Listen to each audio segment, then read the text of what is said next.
Starting now, this is Real People. Real issues. Real news. Real people.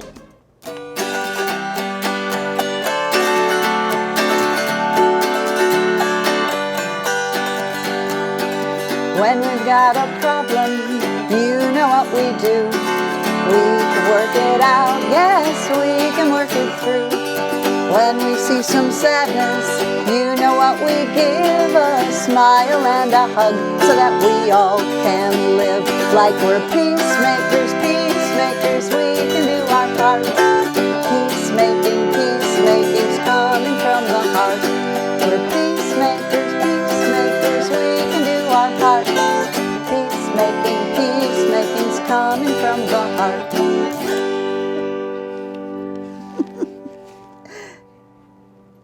Welcome to Real People. Hey, I'm Stephanie Allensworth, and today our guest is a musician, a teacher, a horse trainer, a children's book author, and she is seeking to synthesize her passion for peace, equity, and a more harmonious world with her diverse interests and talents. Please welcome Julie Penshorn. Thank you. Welcome to the show, Julie. Thank you. I'm happy to be here. It's very fun. And thank you for opening us up with your, say it, what it is again? It's an auto harp. Auto harp. Yes, yes, yes. I knew that, but I drew a blank on it. My husband's mother used to play one. Is that right? Yeah, Cool. yeah. So tell us all about you, because you are so expansive. You started out as an equestrian yourself, and you still have a horse ranch, and you bring children to your ranch now. And what are you doing? What is your purpose in life? Oh, well, I am a horse trainer and riding teacher. I teach kids from ages 6 to, I don't know, in their 70s, I think, is my oldest student. And through teaching, I've just learned a lot about people and a lot about horses, and connecting the dots between teaching horses and teaching people has been very interesting and exciting for me. Well, I was thinking I'm getting old, so I should start to think more about what I'm going to do in my retirement. And several years ago, I worked for 10 years as the director of a nonprofit called Growing Communities for Peace. In that capacity, with my co-director and co-founder Rebecca Janke, we wrote a book called Peacemakers ABCs for Young Children in 1995. I mean, when I give these years, people are going to be, man, she's really old. Anyway, so that was a book to help teachers figure out how to get a peace table in their classroom. So a peace table being a place where you can go. It's a concrete object, a concrete location, and work out your problems. So we wrote that many years ago, and we did a lot of other things for the next 10 years. But I just couldn't keep up with the nonprofit. I had to make a living, and the horse business was more lucrative for me. So I've done that for the last 20 years, and then thinking again about retirement, I thought, okay, I really want to do, again, the work with peacemaking. So in 2017, I started back with Growing Communities for Peace, and I wrote this book, again with Rebecca's help, because she's the Montessori teacher and kind of the brains of the operation, and helps guide me and influence me along the way. So she's the content editor. Nice. And Barnyard Buddies for Peace. The Barnyard Buddies. And STOP stands for? Stop and breathe, tell how you feel, open your mind, and plan a deal.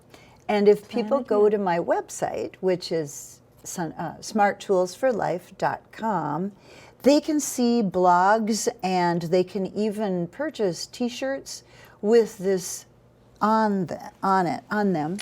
And the T-shirts have the completed process. So oh, I see. kids can wear it, and it's not like it's confusing. Stop and breathe. And I'll show you how I teach them to do it. Stop and breathe. Tell how you feel. Open your mind and plan a deal. This is you shaking hands with your conflict partner. Yay.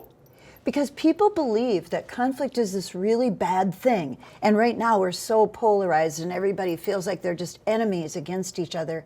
Well, if you have a problem or a difference of opinion, really you have something in common already. You have a problem. So you might as well look at your problem partner as a conflict partner and try to work it out together. And that's what's so missing in our dialogue today. Because what we believe is it's a win and lose proposition. If one of us wins, the other one necessarily has to lose. Well, when kids are 3 and 4 years old, they're way smarter than that. They get the idea of conflict partnership much better than adults. I bet. Yeah. And so to teach them when they're little, do you know people form their conflict resolution styles as young as 2 years old? So even when we start with 3-year-olds, we're a little bit behind the 8 ball. Really? But when you're waiting for a conflict resolution program to start in your elementary school at maybe 3rd grade, but more likely 4th grade, think of all those years of skill building that have been wasted. So you could have taught these kids when they were 3 and 4 years old to go over to the peace table and work it out. The other thing that to me is the most maddening about not empowering young children with the skills to work out their problems is that it's an issue of equity. So for example, teacher, I have this problem. So-and-so hit me on the playground. He pushed me off the snowbank and whatever. So the teacher says, Johnny, did you do that? And now the teacher has all the power. Because the teacher's going to decide who's right, who's wrong, inflict punishment, and assess blame, and, oh, poor you. Well, so now we have victims and perpetrators and every other thing which we didn't need, because all the teacher needed to say is, go over to the peace table and work it out. Let us know when you've succeeded and we'll cheer for you, because you have done a great peacemaking thing. How awesome is that?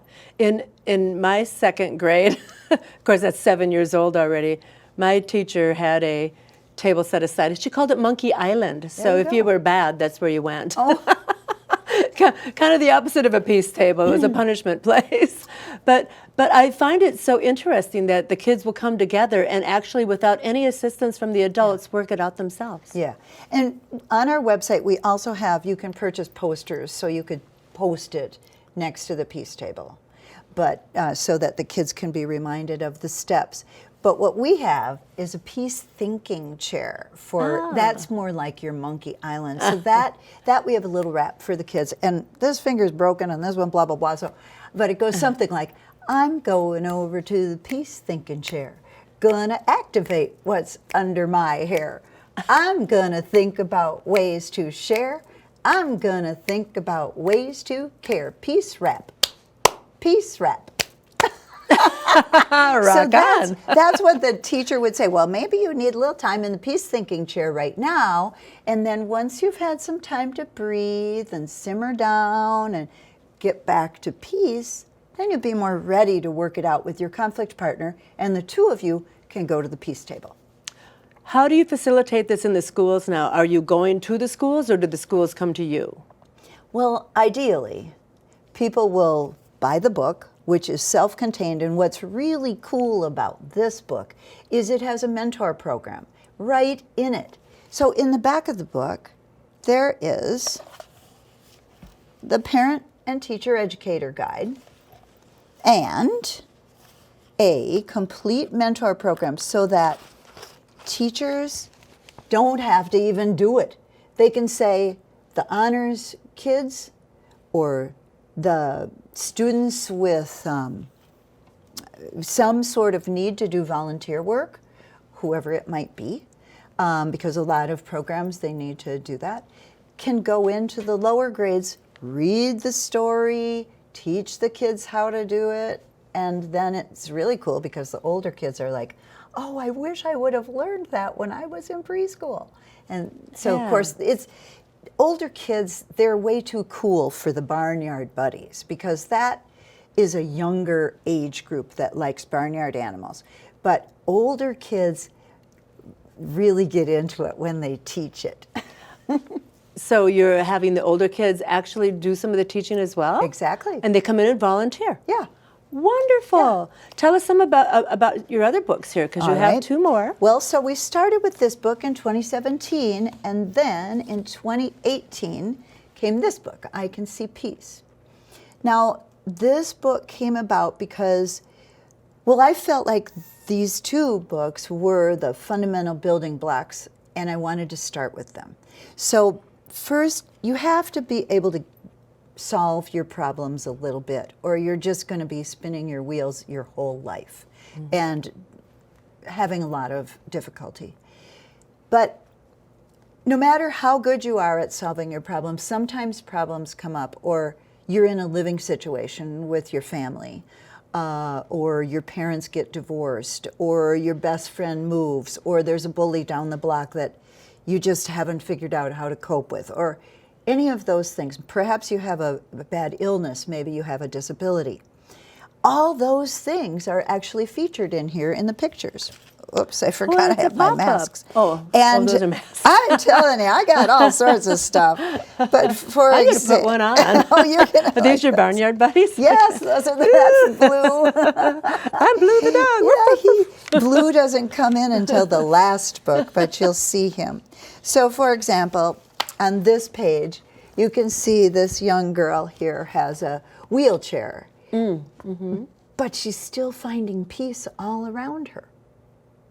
And every page is like that. I can see peace in a warm, sunny day. I can see peace in the stars far away. I can find peace in a soft, gentle rain. Peace can be found again and again. But peace can be interrupted, you see, by nature, by fights in my own family.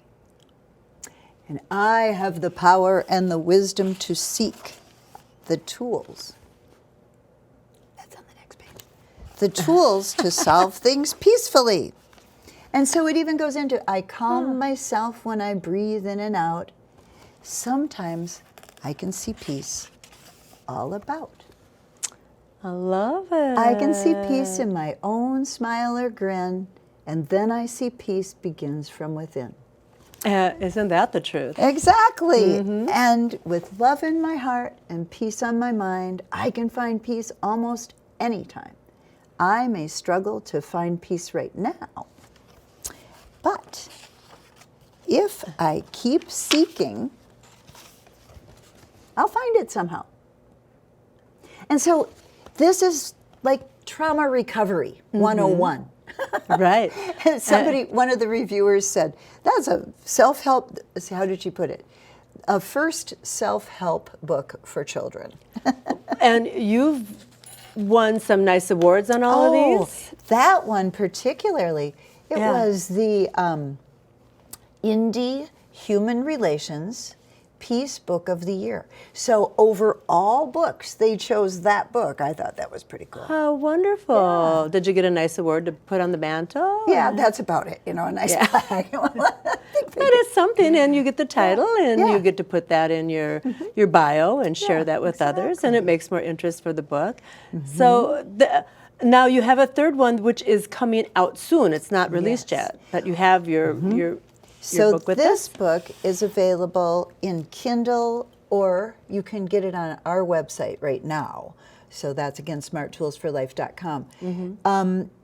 It's available on Amazon. We haven't picked a release date. We've really been working on trying to find one. We're hoping to find some kids to help us introduce this book by acting out the parts. Oh. Because this book, and here we are at the Bloomington Center for the Arts, and I'm thinking, maybe there's some stray young children that want to be actors and actresses and do this story. There certainly are. Yeah. I could name a few right now. Yeah, so we can talk about that later. But this book, this poor old scroungy dog gets dropped off on the side of the road, and how the book begins is there's a backstory to it. So when I go into the classroom, I put on my hat that looks like a mom, and I say, The water is bad and we don't know what to do. Charlie, we have to leave this town and we can't take Blue. And then I put on my Charlie hat. But Mom, we can't leave Blue. He's part of our family. That is incredibly crazy. But Charlie, I have already talked to everybody. I've asked all our neighbors. I've called the animal shelter. There is nothing else that's possible. Mom. No, we're going to stay with Grandma, and she can't have dogs. So, that's how this story begins. It's pretty sad. And I'll say they drop them off on the side of the road. oh, that really, and look at this poor kid. Yeah, In the picture, he's just bawling his eyes out. of course. Old Blue. I would have taken Blue. Well, they just didn't call you, doggone it. Doggone it. But it made for a good story. Well, it happens all the time, quite Well, it does. honestly. And, you know, that also points out that not only do we have to make sure our pets are spayed and neutered so that we don't have unwanted animals, but also that it's really a good idea if you can take an animal to find it at the Humane Society or the other animal shelters. So let's talk about your cast of characters here. Oh, thank you for pointing that out. All right, so the Barnyard Buddies include Mrs. Mcleod, Old Dot, King, Gray Donkey, Clover, and Portland Pig. The new addition is Blue. I have a cat named Clover. Now, do you? Not a goat. And so what's cool about this book is that almost the whole book, you'll see on the subsequent pages, is in dialogue. And each animal's dialogue kind of matches its color. Oh, I love that. So it's fun for the kids to read because it's easy for them to know, okay, I do all the pink bubbles. Or and then you also have the action here. So Blue's tail wagged weakly. yeah, he eyed 'Cause Portland's he's- food. His Yeah. mouth watered and his stomach hurt. Poor guy, he's so pathetic. And what do they say? No, you got to leave. Farmer Jim doesn't like strangers. Well, so do you want to know more? Yes. Okay. Keep going. All right. Well, he'll have to share someone's food. I guess he can eat some of mine, says Portland Pig. But Portland Pig has mixed feelings about that, as you might imagine. And King, this guy, he is worried that he will not be able to leave. And King says he's too weak to go anywhere. Oh my goodness. So but Dot and Gray Donkey, which you will also notice in the bullying, in the world of bullying, which is today's world. Unfortunately, yeah. Yeah. People with glasses, people that are overweight, people with disabilities, all of them are even more targeted. And so I tried to put in characters that fit in many of the places that are typically maltreated. Right. I follow you. I'm following it. So this is a discussion that's really quite remarkable. Mrs. Mcleod, she's the peacemaker who comes up in the Stop for Peace book, and she says, what would it take for you two to let him stay? Because, of course, Old Dot and Gray Donkey have raised arguments. He'll chase the chickens, he might bite the horses, you know. And Dot says, I need to feel safe. Yes, I'm sorry, that's the donkey. I need to feel safe. Yes, he will have to earn my trust. If we watch him carefully, will you consent to a short stay? Yes. Well, I'm glad we worked this out. It seems like a good plan. The other animals nodded in agreement. This is a first attempt in a child's life at consensus decision making. Instead of taking a vote right off the bat, they listened and talked and discussed and negotiated. Could you consent? It isn't Do you vote for this animal to stay? It's, look, he's too ill right now to go on. Could we just maybe keep him overnight? And so they agree to that. And then they'll discuss it again the next day. So here they go, and they make a bed for Blue in the back of the barn. But they're still hiding him. And then, Jim comes out and encounters Blue taking a noisy, sloppy drink. He was so noisy he didn't hear Jim approaching. And just as he saw Jim, he bolted off into the dark night. All wondered. They waited, alert. Then they heard squawk, squawk, squawk, squawk, squawk, squawk, squawk, squawk, squawk. The sounds from the hen house were frightening. Chickens screeching, wings flapping. Then silence. Jim ran over to the hen house and threw open the door. He counted the hens. 1, 2, 3, 4, 5, 6, 7, 8, 9, 10. They were pecking and clucking quietly. Nothing else was in that coop. Listening with ears perked, they waited, staring into the dark. Soon in the distance, they heard ruff, ruff, ruff, ruff, bark, bark, bark, bark, grrr. And then in the moonlight, they saw, what do you think is going to happen? A coyote, running like his feet were burning, running in his fright, running from the chasing dog, shadows in moonlight. Oh boy, so now what happens? Time ticked by. 1 minute, 2 minutes, 3 minutes, 4. Jim paced back and forth. The animals watched and waited. They waited and waited. Finally, Blue, chest heaving, walked slowly into the barnyard. Come here, boy. It's okay. You saved the chickens, thank you. But you need a home. I will take you to the shelter tomorrow. Well, you can imagine, the animals were devastated by that because they already felt Blue belonged with them. Then Jim gets a chance to think a little bit more, and he looks at some pictures on his phone of his old dog, Red. How I miss him. That poor old boy. But what can I do? I can't have another animal to care for and feed. I didn't properly thank that newcomer. So the next morning, Jim goes out, and Blue is not looking good. He is so depressed and just at the end of his rope. So he found him lying on the cold, wet grass, and Jim bent down with concern. Don't give up. I don't have much, but we can share.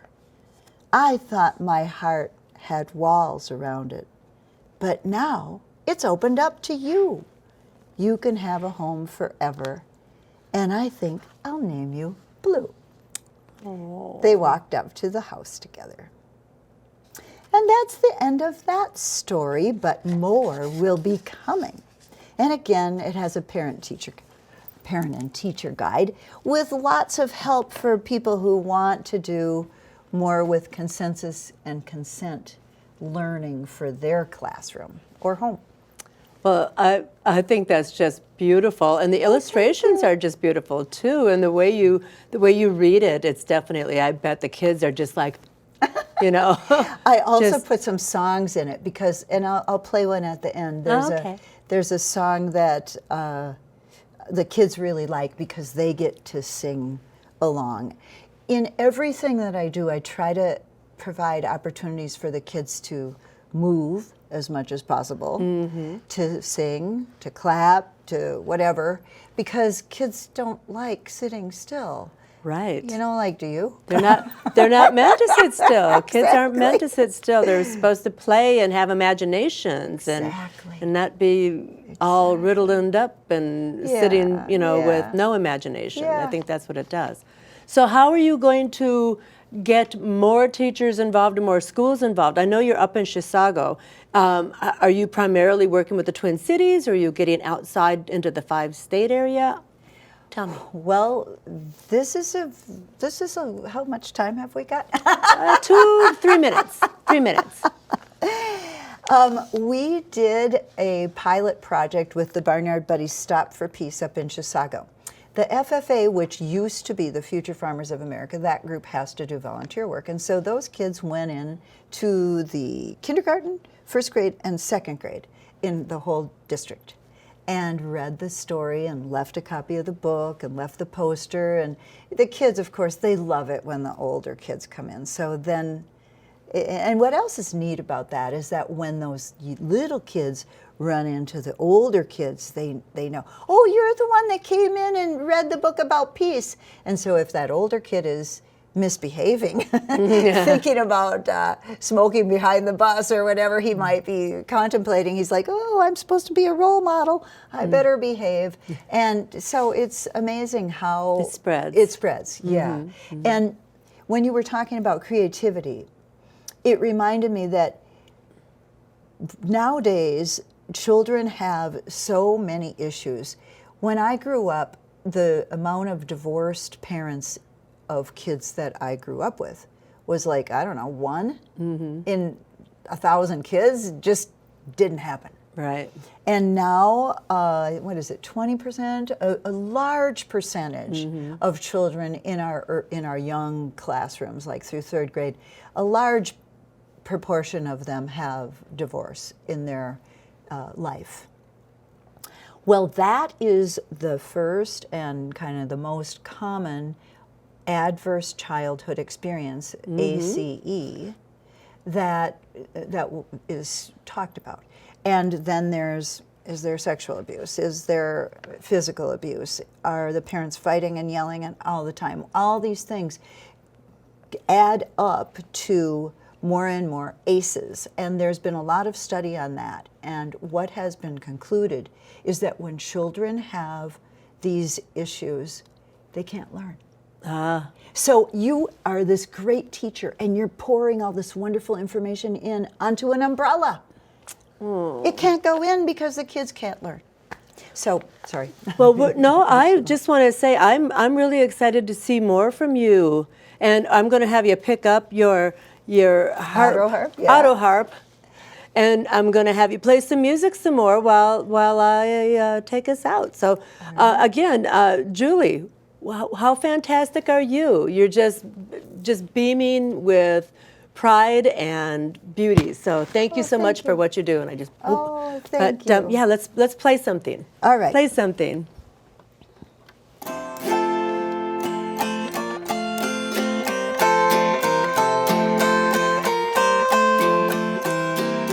Thank you for joining us here on Real People. We'll see you next time. Bye-bye now. I wanna belong, I want a friend. I just want a safe place to be. I wanna belong, I want a friend. Will anyone ever love me? I'm thirsty, I'm hungry. Don't forget to like us on Facebook, and you can follow us on Twitter. We're also streaming on YouTube, so check us out there.